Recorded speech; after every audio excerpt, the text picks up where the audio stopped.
দুর্গাপুরে এনআইএ তল্লাশি। দুর্গাপুরের মেন গেট সংলগ্ন নিউ স্টিল পার্ক এলাকায় এক ব্যক্তির বাড়িতে এনআইএ টিম।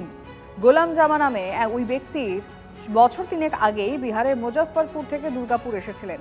স্ত্রী ও দুই ছেলেকে নিয়ে দুর্গাপুরে বাড়িতেই থাকেন। আজ সকাল থেকে গোলাম জামার বাড়িতে তল্লাশি।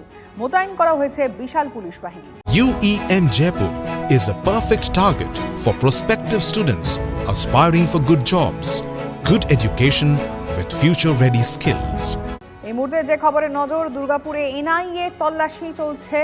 দুর্গাপুরের মেন গেট সংলগ্ন নিউ স্টিল পার্ক এলাকায় এক ব্যক্তির বাড়িতে এনআইএ টিম। কিন্তু সেই ব্যক্তি কে, কেনই বা তার বাড়িতে এনআইএ টিম পৌঁছেছে, কেনই বা তল্লাশি চলছে?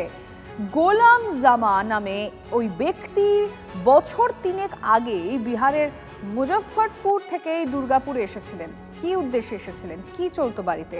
স্ত্রী ও দুই ছেলেকে নিয়েই কিন্তু যে বাড়িতে এখন তল্লাশি চলছে, এই বাড়িতেই একসাথে থাকতেন।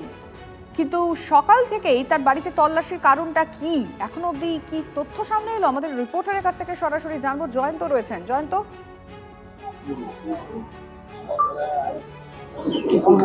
দেখো, দুর্গাপুরের এই বাড়িতেই গোলাম জামা 3 বছর আগে এসেছিলেন।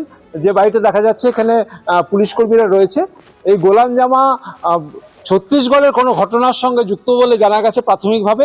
এরপরে মুজফ্ফরপুরে উনি চলে যান। মুজফ্ফরপুর থেকে 3 বছর পর আগে দুর্গাপুরে আসেন এবং যেটা এনআইএর যারা আধিকারিক আসছেন এবং রাজ্য পুলিশের বিরাট দল নিয়ে এখানে তল্লাশি চলছে। এবং যেটা জানা যাচ্ছে যে কোনো নাশকতার সঙ্গে যুক্ত থাকতে পারে এবং এর একটা কাজ হচ্ছে যে বিদেশে অর্থাৎ মিডল ইস্টে যে লেবার সাপ্লাই, সেই কাজও করতো। অর্থাৎ লেবার সাপ্লাইয়ের মাধ্যমে কোনোভাবে নাশকতার সঙ্গে যুক্ত যারা পাঠাচ্ছে, এখান থেকে যাদের পাঠাচ্ছে তাদের কোনো ট্রেনিং হচ্ছে কিনা সেটাও কিন্তু এনআইএ খতিয়ে দেখছে। এটাই আমরা জানতে পেরেছি। বেশ, তুমি নজর রাখো। আপাতত ধন্যবাদ।